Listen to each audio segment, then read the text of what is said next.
Welcome to the Hellmouth and the Harvest are must-watch episodes. The opening of Welcome to the Hellmouth serves as a bit of a mission statement for the show. This douche Bigelow sneaks into the darkened Sunnydale High School with Dexter's wife, and we know she's probably in trouble. Maybe it's something. Or maybe it's something. It's not funny. Yeah, for serious, dude. Not funny. Darla even plays on that expectation before she's sure the coast is clear. Then she makes a snack out of him. Buffy intends to subvert your expectations. From there, it's mostly setup. We meet Buffy and her mom, Joyce. Buffy is the Slayer and doesn't want to be. At first, she walks out on Giles and his big book of the vampire, but after discovering Darla's leftovers, comes back in and flatly tells him why she doesn't accept being the Slayer. Prepares me for what? For getting kicked out of school? For losing all of my friends? For having to spend all of my time fighting for my life and never getting to tell anyone because I might endanger them? Go ahead. Prepare me. Being the Slayer sets her apart. It isolates her from the life she wants. Chosen one, singular. It's an important theme in every season. We also meet Willow, Xander, Cordelia, and Harmony. There's a lot of symbolism in her relationships that just gets explicitly stated later on, but you can see it at play here already. Lastly, we meet Angel and the big bad for the season, the Master, played by Mark Metcalf. You are all weak. You're all worthless and weak. Drop and give me 20. More on them both later. The vampires as metaphors for adolescence thing is strong. Note Darla's Catholic schoolgirl outfit and the out-of-fashion vampire. Look at his jacket. He's got the sleeves rolled up. And the shirt? Deal with that outfit for a moment. It's dated. It's carbon dated. They are frozen in time. The show makes two alterations to common vampire mythology in its vamp face and dusting. Both changes were made for pragmatic story reasons. Whedon thought it would look weird to see Buffy killing other high school students who look like normal high school students. Vamp face means evil, and the dusting meant that the writers didn't have to come up with what to do with all the dead vampire bodies at the end of every episode. All in all, it's not a terrible start. There are some rough edges. The Master's Cave looks like a leftover set from a Meatloaf video. Both humans and vampires are guilty of some cringe dialogue. The fight choreography falls into the old problem of only having one bad guy run at the protagonist at a time, but I still think it's one of the most promising first episodes of a show. It's a bit like watching an orchestra tune-up. You can see they've got all the proper instruments to make good music. If you're feeling cynical, consider some of the first episodes of your other favorite shows. So you got dragged down here too, huh? How you doing, Fred? Excuse me. Yeah. Excuse me, Fred. Oh, pardon my galoshes. How's the real estate business? It's not bad. It's coming along. Why? Did you need something? You handle any of that commercial real estate? Well, I might be getting into that. You keep me posted. I'm aware of you. All right, let's go!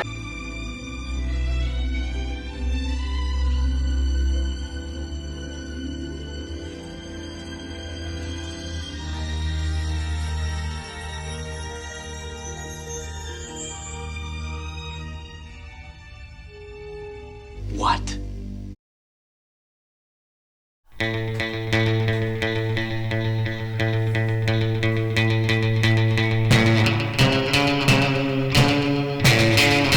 Which is a significant one in the Buffy lore. The characters and events are referenced at least once in every one of the 7 seasons. Interestingly, it also contains one of the few references to the not often spoken of movie. In 1992, Joss Whedon wrote the script for the Buffy the Vampire Slayer movie. It contained most of the same lore you're now familiar with. Buffy, played by Christy Swanson, is an airheaded teenage cheerleader at Hemry High School when a mysterious man who calls himself a Watcher comes along and tells her she is the Slayer. Does Elvis talk to you? The director turned Whedon's story into a broad comedy. Ow!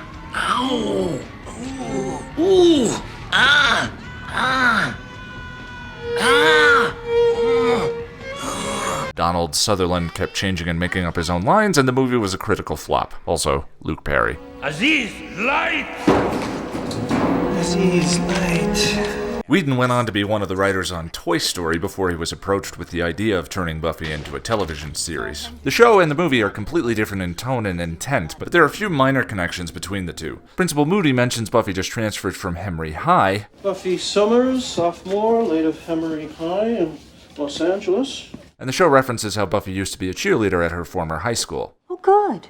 I'm glad you're taking that up again. It'll keep you out of trouble. In which, Buffy attempts to recapture some of her pre-Slayer life by trying out for the cheerleading squad at Sunnydale, much to the alarm of Giles. You enslave yourself to this cult? You don't like the color? She makes first alternate behind Cordelia and followed by Amy, a girl who seems under an enormous amount of pressure to follow in the footsteps of her mother's high school career. Meanwhile, Xander gives Buffy a romantic gift and passes it off as unintentionally so. Yours, always. It came that way, really. They all said that. Over a bubbling cauldron of split pea, we hear someone curse Cordelia, who promptly drives into traffic and is nearly hit by an overzealous UPS man. But the gang suspects it's Amy working the mojo and perform their first spell to prove it. Amy goes home and is clearly dominating and controlling her mother. She works a spell on Buffy, who in the midst of the spell's power tells Xander how she really feels. You are totally and completely one of the girls. I'm that comfy with him. Giles takes Buffy to confront Amy's mom, and they come to find out it's really Amy herself. Amy? That's why the show is called Witch, and not The Witch. It's a pun, get it?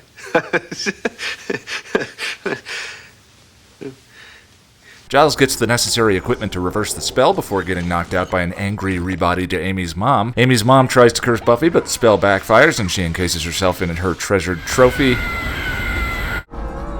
forever. Hopefully all the symbolism and growing up metaphors are obvious. The episode is about a parent literally reliving their glory days through their child. Interestingly, this is the first episode without a vampire. I liked how Twilight Zone-y the fate of Amy's mom was. The Twilight Zone remix actually plays throughout the cheerleading scenes. And can we all take a moment to appreciate this scene again? Guess what? I feel better. So awesome! But having seen every season a few times now, this episode in hindsight feels like a bit of a missed opportunity. The opening is hilarious, and had the episode occurred in later seasons, it might have turned into a scathing critique of conformity, or a soul-searching exercise in the value of responsibility. But at this point in the series, we don't know the characters well enough, and instead get an axe-wielding, body-swapped mama, and a drunk Buffy throwing a cheerleader through a wall. Wait. I guess that's actually pretty cool too.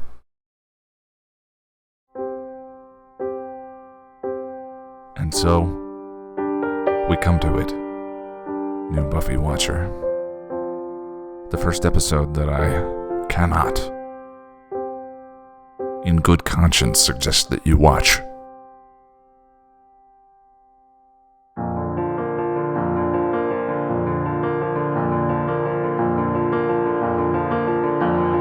Xander has a fantasy about saving Buffy from a vampire and then rocking out. Xander, you've got a little...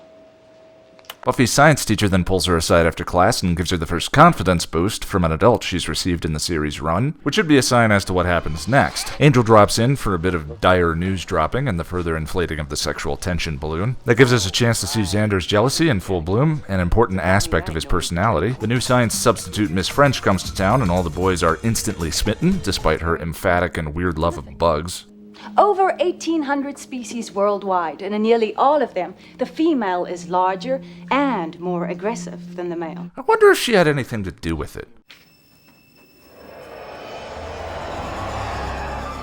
Well, that answers that question. Miss French invites Xander to her place for some after-school work. Everyone tries to tell Xander she's evil, but he can't hear them over the sound of his throbbing erection. Or maybe it's some kind of smelly bug mind control voodoo? I don't know. They're not really clear on that. Xander goes to her home, she slips him a Mickey. He wakes up on a straw floor in a cell as giant bug Miss French looms in the darkness. Buffy comes in and saves the day via sock puppet theater, and the episode ends with more Buffy and Angel smoldering. Oh boy. Is there anything to enjoy about the episode? Well, of course. There isn't a single episode of the show that doesn't have something to enjoy. A funny gag, a good line, a moving bit of dialogue. If you've been enjoying yourself so far, by all means dive in, but if you're still trying to get hooked, this episode is probably a hazard rather than a help. Nicholas Brendon does a great job as the insecure outsider to Buffy's love life. He has some decent lines and does what he can with a giant rubber mantis suit in his face. But the two most interesting scenes in the whole episode are the first scene with Buffy and Angel and the last scene with Buffy and Angel. Yes, it does begin to build some aspect of Xander's sub-story that threads through the series, but arguably there are episodes coming that do it better and with much less silliness. Other than, I think, a single bug reference in the later episode, you're not going to miss anything. Just empirically, it's one of the lowest rated episodes of the 7 seasons. The show is mostly serialized, and the episodes are usually at their best when they're furthering the development of the season arc. One of the main problems with season 1 is there are too many one-offs. This is the second week in a row with the Monster of the Week episode. Where the hell is the Master? Just hanging out in his cave? But whereas Witch had content that is dramatically important in later seasons, Teacher's Pet does not. There's no mystery to the whodunit. Miss French's hot bug speech makes sure of that. Every scene is just more or less building to the inevitable fight between Buffy and the she-bug. And when it does happen, it's ridiculously awkward and takes place in almost complete darkness. Probably because they didn't have the budget to finish the rest of the bug suit. But it isn't just that. The bug itself sort of breaks the rules of the show's own universe. A giant praying mantis? They never fight a giant squirrel or a giant Persian cat. What's the explanation for this? I don't need much. Another dimension, mythological. Give me something, Giles. If I recall correctly, poor old Carlisle, just before he went mad, claimed there was some beast. Buffy 911. Forget it! You think I'm grossly nitpicking? This isn't nitpicking. Here's a nitpick. Why does Miss French turn into a bug first before she, to the Virgin Boys? It seems like they'd be more willing volunteers if she kept her woman-shaped form for the egg fertilizing, and then turned into a bug and bit their heads off. That's a gross nitpick.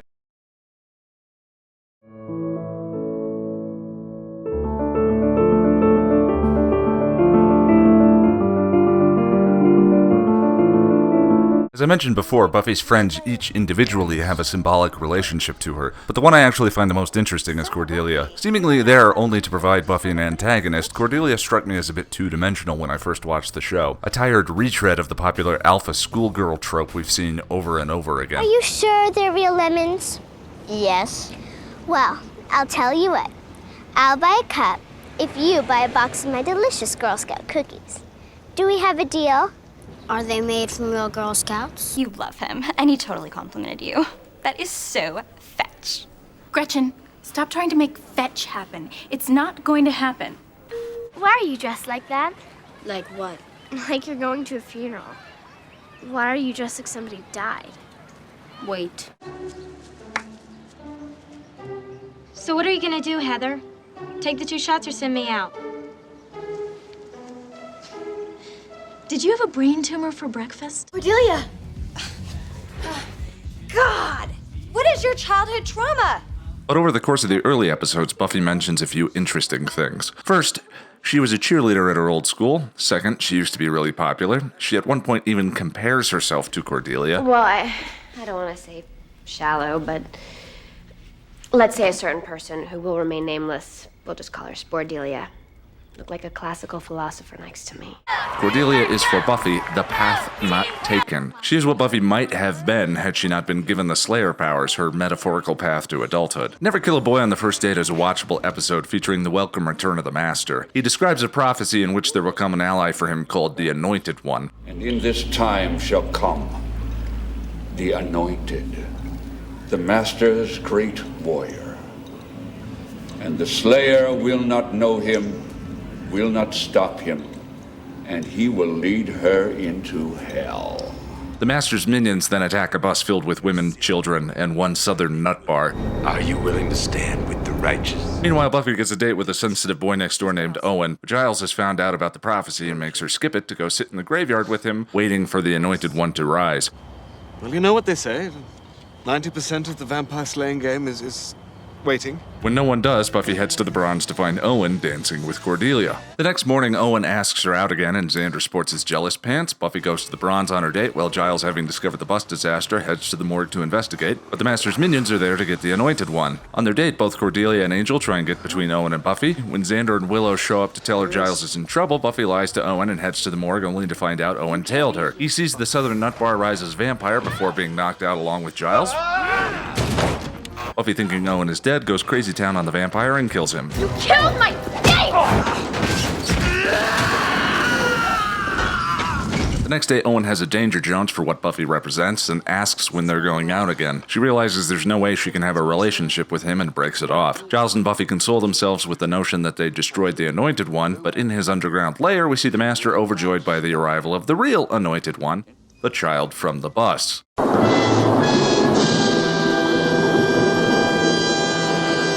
Overall, this is a very watchable first season episode. It was nice to get back to the Master storyline, and the switcheroo at the end actually worked on me. The actors feel like they're starting to settle in a bit. You see the chemistry developing between the leads, especially Giles and Buffy. Do you have any more copies of Emily Dickinson? I need one. Buffy, well, the mere fact of you wanting to check out a book would be grounds for a national holiday. I think we should focus on the problem at hand. The only problem with the episode is Owen himself. It was just the last episode that Buffy and Angel were undressing each other with their eyes. Oh boy. And here a new boy gets retconned for the sake of a plot. That was Owen. Yes, I remember. But Owen doesn't actually feel like a real person to me. He isn't sensitive. She's just so incredibly morbid. A lot of loss, a lot of death. It gets me. His fascination with Emily Dickinson isn't for the quality of her poetry or its depth, but rather for the morbidity of her writing. Owen thinks that death and sadness are inherently more meaningful. So he's an Emily Dickinson reading, pocket watch carrying, death-obsessed teenager who looks like the boy next door quarterback? It's like the writers just picked from a grab bag of random traits and pulled one each from neckbeard, goth, and jock. He's also kind of a douche. I didn't think I'd find you here. I just find most girls pretty frivolous. Are we gonna see a dead body? But more confusingly, why are we supposed to believe Buffy is interested in this D-bag? They have zero chemistry. Just compare the gravitas of Angel and Owen in this scene. Where do you know Buffy from? Work. Or for that matter, why would Cordelia throw herself from atop the high school food chain at some poetry reading loner? Unless, of course, she was just trying to do that to piss off Buffy for... Cordelia! Okay. I follow.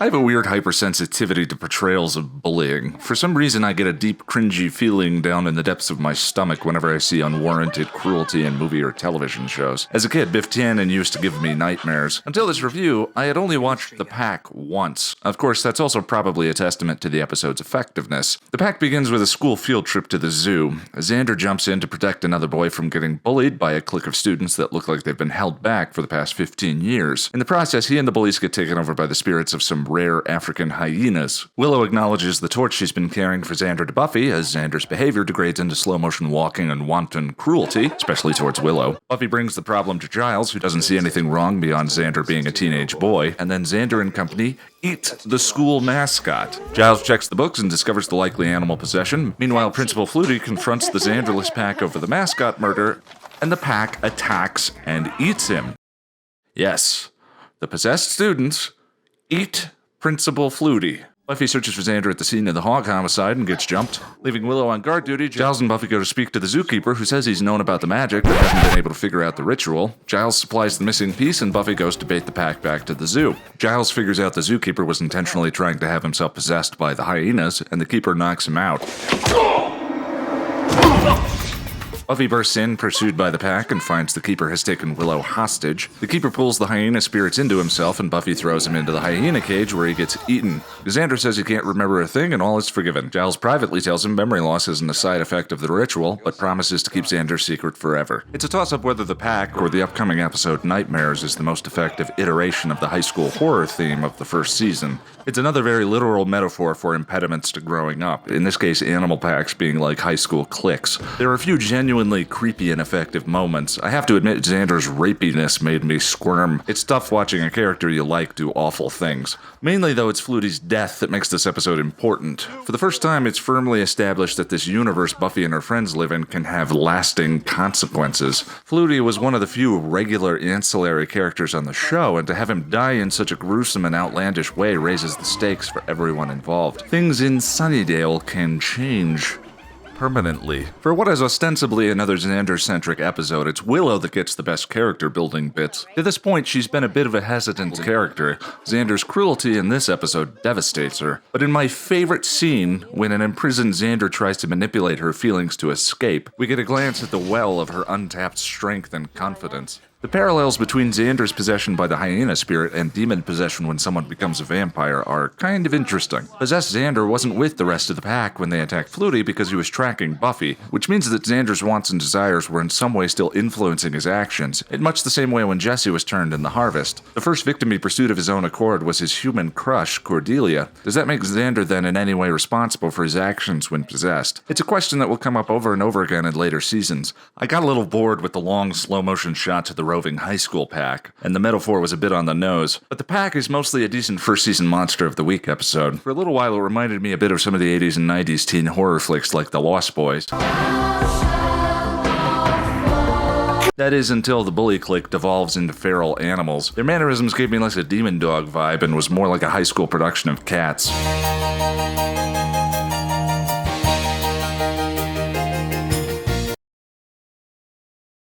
If ever an episode in the first season breaks into a Buffy fan's best of list for the series, it's normally Angel or Prophecy Girl. Generally in Buffy, payoff episodes like these change the characters or their lives permanently when it's over. They're part of what makes the show such a blast.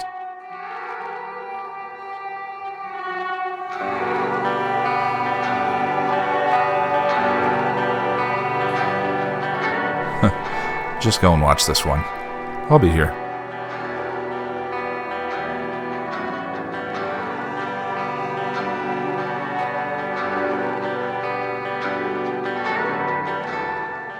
On the way home from the Bronze, Buffy gets jumped by assassins and bailed out by Angel. They flee to Buffy's home, where Angel shows off a tattoo. A griffin, a half lion, half bird. Excuse me. Angel and Buffy do some sexy close talking until her mom shows. Buffy, fearing for Angel's safety, hides him in her bedroom for the night. When she comes home the next day, Angel is still undiscovered. Your mother moved your diary when she came in, straightened up. I watched her from the closet. Sorry, something in my throat again. Buffy and Angel do an adorable little verbal do-si-do, and I didn't watch Buffy until my 30s, at which point I'd already heard through the grapevine about the show and its spin-off Angel. I imagined for fans getting to find out Angel's secret naturally through the progression of the storytelling was probably a bit like Vader's confession in Empire. No. I am your massage therapist. Anyway, Buffy tells the gang what happened, and the consensus seems to be she should stake him. Angel gets a visit from Darla, who tries to convince him his attempts to be something other than a practicing vampire are a waste of time. She can feel the desire within him. While Buffy is studying, Darla shows up at her house, tricks Joyce into inviting her in, and then attacks her. When Angel tries to save her, Darla throws Joyce into his arms, and we can see his hunger. Buffy comes home at the wrong time. Darla tells Angel he's now in a kill or be killed position. I want it finished. This leads to the showdown in the empty bronze, and Angel finally disclosing the curse. As a punishment for killing a gypsy, his soul was restored. For 100 years he's been living with the shame and self-hatred of the horrible things he did as a vampire. But remember, when a person becomes a vampire, they get invaded by a demon. The restoration of Angel's soul didn't exorcise the demon in him. Angel confesses that he wanted to kill Buffy tonight, but I believe that's the impulse of the demon in him, and I think that he does too. He's attempting suicide by cop. Look at how poorly he fights, and when the moment comes, how he freezes. That's his self-hatred for what he is and the things he did, coupled with his fear of what he might still be capable of. And I think that's why Buffy won't kill him. I think she realizes it's actually his desire to be good that has brought them to this moment. It's one of my favorite scenes in the first season, her walking towards him and offering him the chance. She can see the good in him and knows he won't be able to see it himself, so she shows him his own spark of humanity. It's a lovely little emotional crescendo. And then, making love and having a bucket of ice water dumped over your head, in comes Two Guns' lispy vampire Darla to remind us we're still watching the first season. It's like a scene choreographed by John Woo's 10-year-old grandson on his iPhone. Darla deserved a better ending than this. But all's forgiven in the final scene. He loves her! If I'm honest, when I first watched this episode, I didn't quite get why Buffy and Angel were so drawn to each other, other than raging hormones and the fact that they're both way prettier than I am, which to me is the very definition of trashy romantic schlock. Romance driven by the superficial rather than character and narrative. But in doing these reviews, I've realized I'm just an idiot. Their attraction makes perfect sense. Buffy is the Slayer, the only superpowered human on Earth. She can never be a completely normal human being, and she can never have a normal life. Angel, a vampire cursed with his soul, is also isolated. He isn't a human, and due to the curse that restored his soul, his conscience won't allow him to live as a vampire. It's their mutual isolation that brings them together. Of course, you could argue that Buffy didn't know any of this about Angel until this episode, but I don't think that's entirely true. Whenever they spoke, he was always alone. Do you know what it's like to have a friend? I wasn't supposed to be a stumper. The signs were there from the start. It's just an all-around great episode. Wonderful dialogue, great scenes, and a more interesting world for the characters after it's done. We're both good. But drink deep, my friends. I wasn't supposed to be a stumper.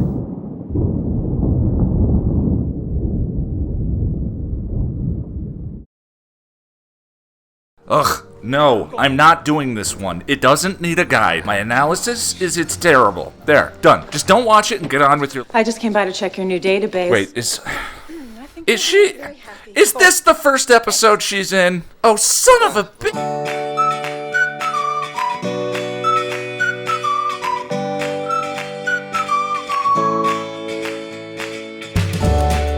On this, a very special episode of the TPN Buffy Guide, we present the terrible, horrible, awful episode that you kind of have to watch, but you may as well be drinking. A drinking game.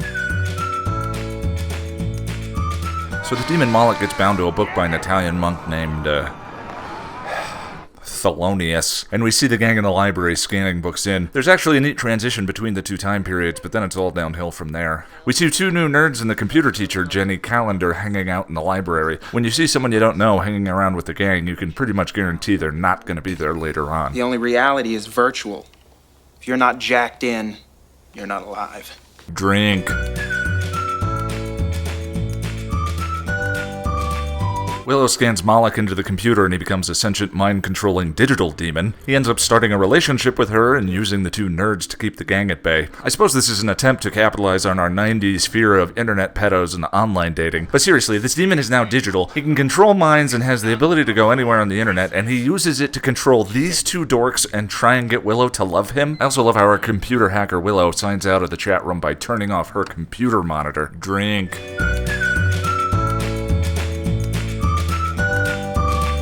The gang gets suspicious and figures out what's going on. Couldn't you just stop Moloch by entering some computer virus? You've seen way too many movies. Wait, are the writers seriously poking fun of Independence Day from atop this steaming pile? Glass houses, people. Welcome to Earth. The demon gets some bad guys to build him a robot body so he can consummate his relationship with Willow. Buffy saves the day, and in a nice bit that bookends the only other good thing in this episode, the gang commiserates their ineptitude in relationships.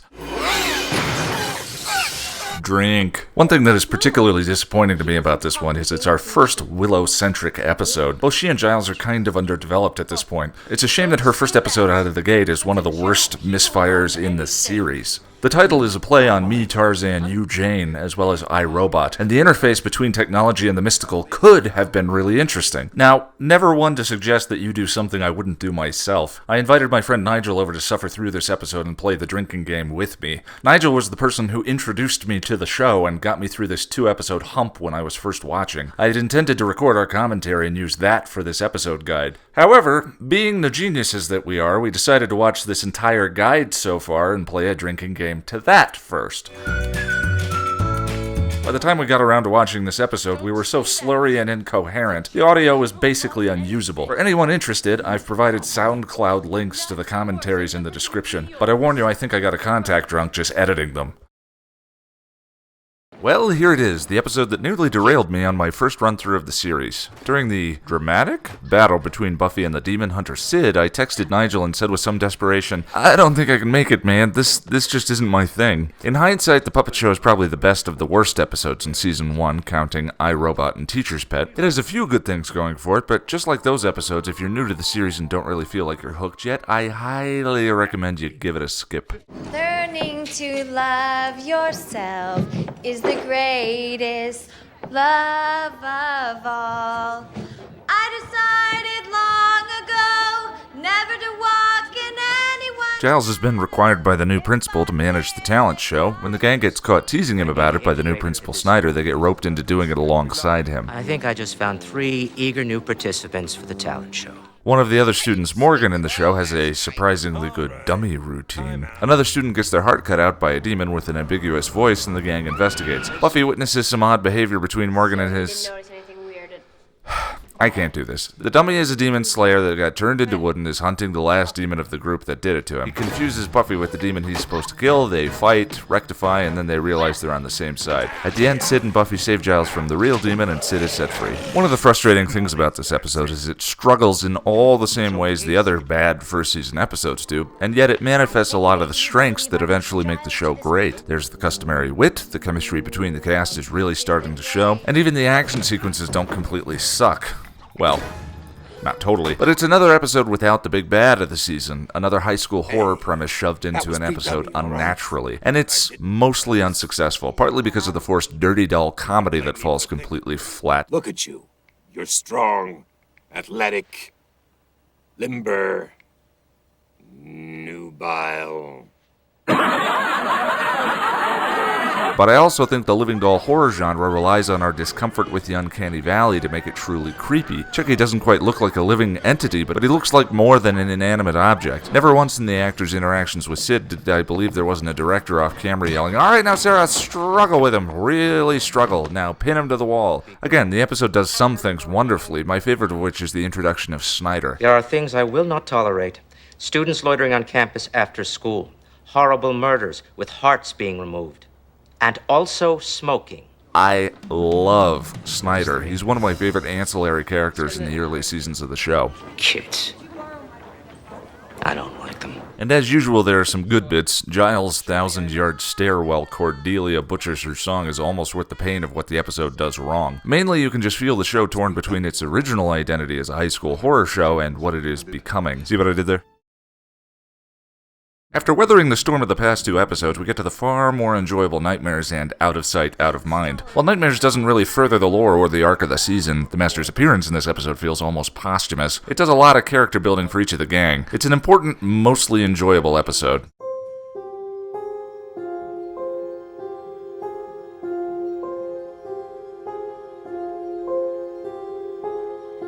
In Welcome to the Hellmouth, we found out part of what goes with the gig of being the Slayer is dreaming about all the various nasties the Hellmouth spews out. Perhaps you're right. Perhaps there is no trouble coming. The signs could be wrong. It's not as though you've been having the nightmares. In the beginning of this episode, we see Buffy dreaming about fighting the Master and losing. At school later that day, a boy is coated in spiders, and Buffy sees a small child who apologizes for causing the problem. Sorry about that. As the gang investigates the phenomena, incidents of embodied nightmares begin popping up all over town. Buffy shows up to a class she's been teaching all semester to find out it's test day. I'm 35 and I still get this dream. It's performance day for Madame Butterfly, and Willow has the starring role but hasn't bothered to learn any of the lines. Interestingly, this is the beginning of the love duet in the opera. Here's the translation.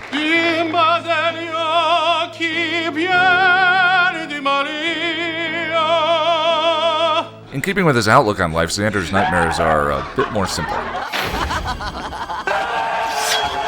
The gang tracks the source of the phenomena to a boy that has been beaten into a coma, and by helping him to confront his own fear of the attacker who hit him, everything goes back to normal. I really love each dish this episode serves up, even though I don't think it necessarily holds together as a meal. It's the writer's take on A Nightmare on Elm Street, and I can't entirely say why it doesn't hold together for me. I think it's because the story about Billy feels a little flimsy and contrived, or at the very least unnecessary. Lucky number 19, the monster's cartoonish baseball bat hand. Take the scene where Billy's attacker, the coach, comes in and introduces himself. I come by here every day just hoping against hope that he's gonna wake up soon. He's, my lucky 19. Who talks like this, especially to a room full of strangers? I half expected him to say after Xander grabbed him, and I might have gotten away with it if it weren't for you meddling kids. And Buffy's exchange with Billy right after is positively cringeworthy. It wasn't my fault. There's 8 other players on the team. You know that. Nice going.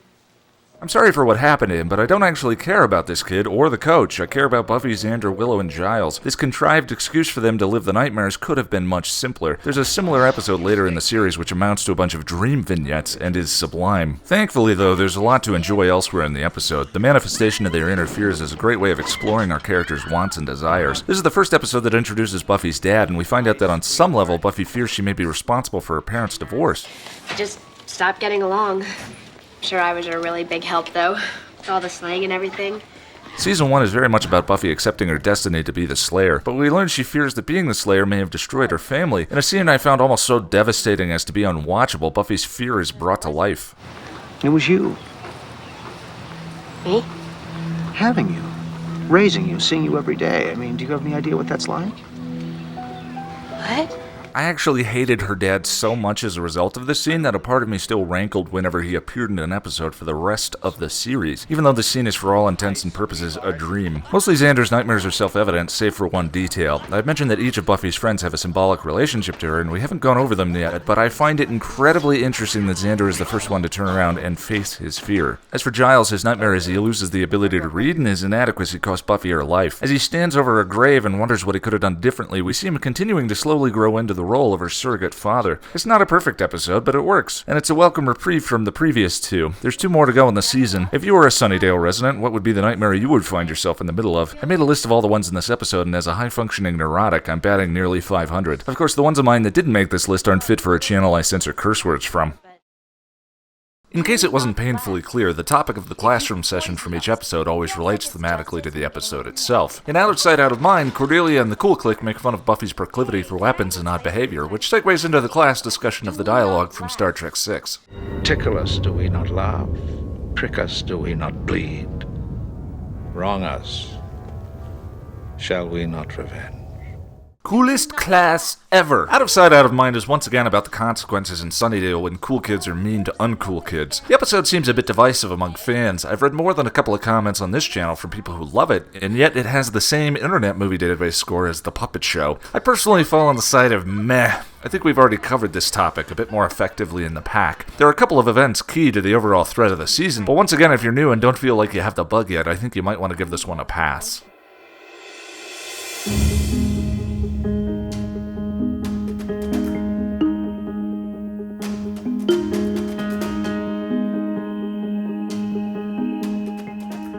It's nearing the end of the school year at Sunnydale, and everyone is gearing up for the May Queen dance. While Cordelia is campaigning for the May Queen title, her boyfriend is attacked in the boys' locker room by someone giggling and invisible. The boyfriend is hurt, but not Dead? Of course not. Dead? What are you, ghouls? There are no dead students here. This week. The gang does some sleuthing and figures out the invisible attacker isn't a ghost, but a student that is turned invisible due to everyone ignoring her. Even Xander and Willow didn't remember her, and they signed her yearbook. Have a nice yeesh. Where am I? Oh, have a great summer. In much the same way Moloch thought small when he had unlimited access to the internet, Invisigirl has decided to stay local and take revenge on all the people at school who were mean to her. Why isn't she out robbing a bank or something? The loneliness, the constant exile, she has gone mad. Thanks, Giles. Anyway, Angel makes an appearance and tells Giles he can get a very important archive regarding the Slayer, and the gang figures out the Invisigirl's primary target is Cordelia. As Buffy is protecting her, we get the one very significant moment in this episode. You think I'm never lonely because I'm so cute and popular? To recount, the role of Slayer itself is the show's metaphor for adulthood. I've suggested that the purpose of Season 1 is for Buffy to accept her role as the Slayer. I've also suggested that Cordelia represents Buffy's path not taken. Cordelia is what Buffy's life would have been without being chosen. In that sense, then, Cordelia is Buffy's adolescence, and the Slayer is her adulthood. And in this episode, we see Buffy pining for what she's lost. Sure, she has Xander and Willow, but we see in this episode she still feels like an outsider to them, and as we've talked about before, she ultimately always will be due to the responsibility of her superpowers. She can't then grow until she's able to put her desire for what Cordelia has to rest, which is why the scene then occurs where Cordelia tells Buffy that just because she's popular doesn't mean she isn't lonely. Having everything that Buffy thinks she wants doesn't make life any better or worse. Sure, the scene is a ray of light through the normally tedious and vapid cloud that is Cordelia, and this later sets the stage for her more interesting role in Season 2, but it's mostly there to allow Buffy the opportunity to relinquish her desire for a life other than her own. At which point, Buffy and Cordelia are grabbed by Invisigirl for the final confrontation. Buffy breaks loose and, in keeping with the metaphor, has to tell Cordelia to shut up in order to use her Slayer sense to win the day. Cordelia, shut up.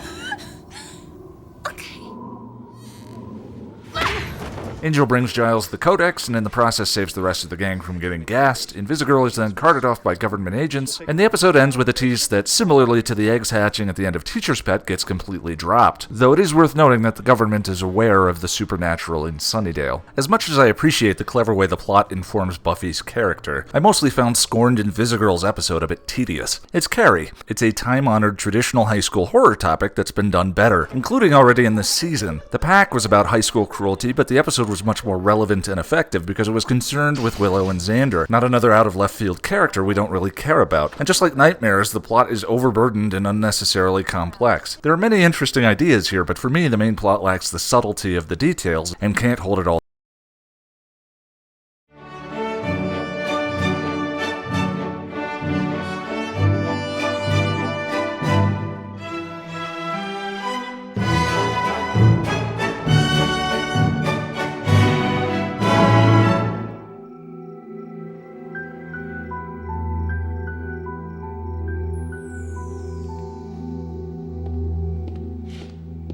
Giles discovers a prophecy in the Codex Angel got him, and an earthquake gets the Master doing his happy dance. The next day, Giles is obviously shaken and sleep-deprived. How you doing there, Giles? You get much sleep last night? I kinda love the way he says Buffy's name when she comes in. Buffy. Anthony Stewart Head just exudes this kind of patriarchal concern. Buffy and Xander find a moment alone, and oh my god, do I identify with this scene. Asking your crush out on a date. The stomach-clenching terror, the forced casualness as you stand in the doorway of the airplane and prepare to hurl yourself out into space, not sure if you'll find a parachute on your back or not, and the sense of freefall when the other person says they're not interested. Xander, you're one of my best friends. I actually die a little bit every time I watch this scene. Pro tip, everyone. Xander did entirely the right thing in asking her. If you're interested, you ask. But the measure of your class isn't in the asking, it's in the handling of rejection. You don't beg. I just don't think of you that way. We'll try. And you don't lash out at the person who is just trying to let you down gently. I guess the guy's gotta be undead to make time with you. Come on, man! It's a beautiful little, very human scene in the midst of this high school horror show, and Nicholas Brendon and Sarah Michelle Gellar pull off both parts of the awkward conversation easily. As he tumbles into the teenage abyss of rejection, Xander tries to grab onto Willow. Yeah, I know what we'll do. We can go. Be my date. We'll have a great time. We'll dance. We'll go wild. What do you say? No. But despite her obvious crush on him, she refuses to be his backup option. It reminds me a lot of the scene from The Pack where Willow baited evil Xander into revealing himself. Every once in a while we get a peek at something in Willow beneath the veneer of nerdy awkwardness. Also, Xander's summary of events gives us an important detail as to the way he sees and handles things. Well, what'd she say? Apart from no, does it really matter? Yes! Yes, it does, Xander. It matters a lot. She's still jonesing for Angel and can care less about me. This is an incredibly important insight into Xander. His ego can't accept that Buffy just isn't interested in him. It's easier to have a target for his pain rather than accepting it and facing it himself. So he makes Angel the target of his aggression, despite the fact that Buffy never said a thing about Angel, and they haven't actually seen each other socially since episode 7. After Buffy sees a sink pouring blood, she heads to the library and catches Giles telling Angel about the prophecy he deciphered earlier. But it's very plain. Tomorrow night, Buffy will face the Master, and she will die. It was in this scene, my favorite in season 1, and probably one of my favorites in the series, that something dawned on me. To say how he's gonna kill me? Do you think it'll hurt? She's a kid! Giles, I'm 16 years old. I don't want to die. Until this moment in the show, I never really realized the ghastly nature of the Slayer mythology. One girl in all the world. The day Buffy became the Slayer and was gifted the powers was the day another Slayer was murdered. Some woman who we never meet. And Buffy begins the fight again. In a broad sense, then, it's almost like the Slayers are sacrifices to stave off the darkness. And in this scene, we see the real and tragic consequences of it in the fear in Buffy's face. However the Slayer line was created, there's almost a subtle evil to it all. To me, this scene and the episode to this point represent the beginning of a shift in the series. From being a clever show about monsters in high school to being a show about characters with hearts and souls, and the consequences these horrifying situations have on their lives. Buffy says she quits and storms off. She tries to convince Joyce to leave Sunnydale with her, who refuses and mistakes her anxiety as having to do with the dance. And in a scene I still find confusing, Willow and Cordelia discover a massacre at the school. So wait, Cordelia's boyfriend didn't show up at the Bronze last night, presumably because he and his friends were being butchered by vampires on the couch while watching television. But the vampires probably couldn't get to the school until it was dark. And wait, weren't Buffy, Giles, and Angel at the school last night when it was already dark? Then again, maybe the vampires brought the bodies back to the school and dumped them there? I don't know. I think it's because the episode to this point was handled so expertly that I find this scene jarring and out of place. It really exists only to get us to the moment when a disturbed Willow puts Buffy in touch with the importance of being the Slayer. Throughout this season, we've watched Buffy torn between the life she's wanted and the life of the Slayer that has been thrust on her. Two worlds in opposition to each other, and it is in this scene that she comes to accept that without her, the world she wants to live in will be lost anyway. It wasn't our world anymore. They made it theirs. She decides to sacrifice herself for the good of the people she cares about. The Master sends the Anointed One to fulfill the prophecy, and Giles tells Jenny Calendar the plan has changed. Buffy's not going to face the Master. I am. To which Buffy replies,